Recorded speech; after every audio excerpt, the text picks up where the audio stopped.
মৃত্যু ভয় থেকে বাঁচার কোনো আমল যদি বলতেন, ডিপ্রেশন থেকে মুক্তির উপায় কি? মাস্টারবেশন করে ভালো করে ধুয়ে ফেললে নামাজ পড়া যাবে কি না? স্ত্রীর কথা মতো হস্তমৈথুন করা যাবে কি না? মা চাইলে নাকি তাকওয়াবান বউকেও তালাক দেয়া যায়, কথাটা কি সত্যি? আবু সুফিয়ান আপনি জানতে চেয়েছেন মৃত্যু ভয় থেকে বাঁচার কোনো আমল যদি বলতেন, ডিপ্রেশন থেকে মুক্তির উপায় কি? ভাই আবু সুফিয়ান, আল্লাহ রাব্বুল আলামিন মানুষের হায়াতকে নির্দিষ্ট করে দিয়েছেন এবং প্রত্যেকে যার যার সেই সীমানা পর্যন্ত যাবেই।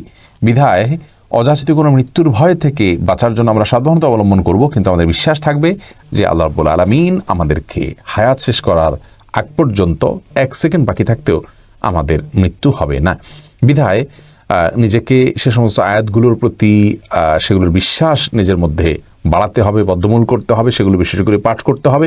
ইনশাআল্লাহ বিদিনের মাধ্যমে আশা করা যায় নিজের মধ্যে মৃত্যু ভয় কমবে। আর ডিপ্রেশন দূর করবার জন্য তাহাজ্জুদে সিজদায় গিয়ে আল্লাহর সাথে কথা বলুন, কাঁদুন, দোয়া করুন, আল্লাহর সঙ্গে একান্তে সময় কাটান। ইনশাআল্লাহ বিদিনিল্লাহ এর মাধ্যমে ডিপ্রেশন কিছুটা হলেও কমবে এবং কোনো দক্ষ আলেম এবং দিনদার আল্লাহর সাথে ভালো সম্পর্ক রাখেন, মুত্তাকি পরহেজগার এরকম নেককার মানুষের সান্নিধ্যে যান, তার সঙ্গে একান্তে কথা বলেন, ইনশাআল্লাহ বিদিনিল্লাহ আপনি ডিপ্রেশন দেখবেন অনেকখানি কমে যাবে। এমডি আরিফ জানতে চেয়েছেন মাস্টারবেশন করে ভালো করে ধুয়ে ফেললে নামাজ পড়া যাবে কি না? দেখুন, যে কোনো নাপাক যদি ভালো করে ধুয়ে আপনি পাক করে ফেলেন তাহলে সেক্ষেত্রে অবশ্যই সেখানে সালাত আদায় করতে পারবেন, সেটি সম্পূর্ণ স্বতন্ত্র এবং ভিন্ন একটি বিষয়। এমডি খালিল মির্জা আপনি জানতে চেয়েছেন স্ত্রীর কথা মতো হস্তমৈথুন করা যাবে কি না? স্ত্রী হস্তমৈথুন করতে কেন বলবেন? যদি কোনো স্ত্রী হস্তমৈথুন করতে বলেন তাহলে এটা অসুস্থতা, এটি জায়েজ নয়।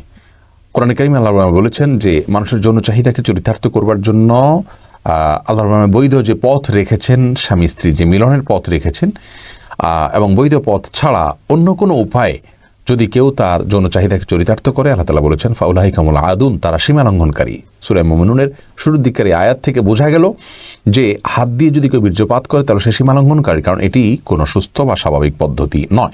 বিধায় স্ত্রী চাইলেও তার হস্তমৈথুন করা জায়েজ নাই।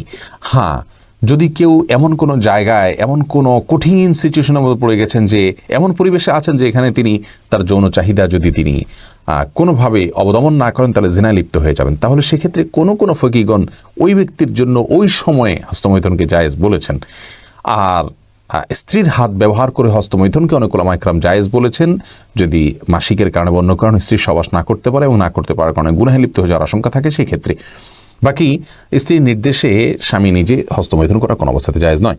সুমাইয়া ইসলাম জানতেছেন মা চাইলে নাকি তাকওয়াবান বউকেও তালাক দেয়া যায়, কথাটা কি সত্যি? না, কথাটি মোটেও সত্য নয়। মা বাবা চাইলেই আপনি কোনো স্ত্রীকে তালাক দিতে বাধ্য নন। তারা যদি অন্যায় কিছু করতে বলে আপনি অন্যায় করতে বাধ্য নয়। লা তাআতা লি মাখলুকিন ফি মাসিয়াতিল খালিক, হাদিসে আসছে আল্লাহর নির্দেশকে লঙ্ঘন করে কোনো মানুষের নির্দেশ মানা যাবে না। তাহলে মা বাপের মধ্যে চলে আসলো। একজন তাকওয়াবান ভালো স্ত্রী, তাকে তালাক দেওয়া মানে তার প্রতি অবিচার করা, জুলুম করা। তো মা বাবা চাইলেই কারোর প্রতি জুলুম করা যাবে না। হ্যাঁ, ইব্রাহিম আলাইহিস সালামের নির্দেশে তার ছেলে ইসমাঈল আলাইহিস সালাম তার স্ত্রীকে তালাক দিয়েছেন, ওমর রাদিয়াল্লাহু তাআলার নির্দেশে তার সন্তান তার স্ত্রীকে তালাক দিয়েছেন। সেই জায়গা থেকে তারা নির্দেশ করেছেন, যখন তারা দেখেছেন যে এখানে এই সন্তানের জন্য এবং সার্বিকভাবে দিনী দৃষ্টিকোণ থেকে বিবেচনা করে তারা কল্যাণ করে মনে করেছেন, তাদের সেই মূল্যায়ন, সেই মাপের মূল্যায়ন যে সকল বাবা মা করতে পারবেন এমনটি তো মোটেও আবশ্যক নয়। এই জন্য আমরা সকল বাবা মার জন্য কমনভাবে নির্দেশনা না দিয়ে আমরা বলবো কোন বাবা মা আপনাকে স্ত্রী তালাক দিতে বললে কোন গ্রাউন্ডের ভিত্তিতে দিচ্ছেন। সেটা যদি শারীরিক দৃষ্টিকোণ থেকে গ্রাহ্য কোনো কারণ থাকে তাহলে সেক্ষেত্রে অবশ্যই তার নির্দেশ আপনি মানবেন, অন্যথায় এটা মানবেন না।